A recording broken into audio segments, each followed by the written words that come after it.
Aplikasyon para sa konsolidasyon ng mga PUV muling binuksan ng DOTR. Umaabante sa balita si Abante reporter Jazz Ignacio.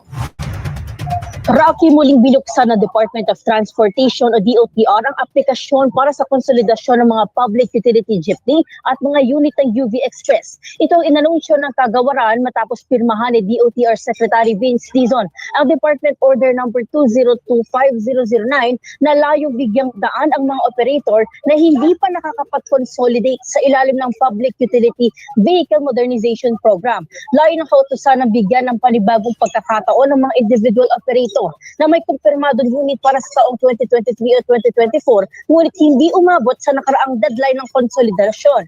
Sinasaklaw din ito ang may pending motion o aplikasyon para sa consolidation. Matatandaan na noong November 2024 ang pinakauling deadline ng nasabing consolidation.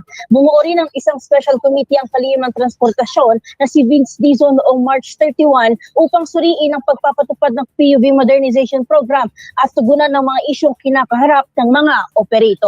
Ako, si Just Ignacio ng Abante Radio, itong balita mabilis, mabangis, walang mintis.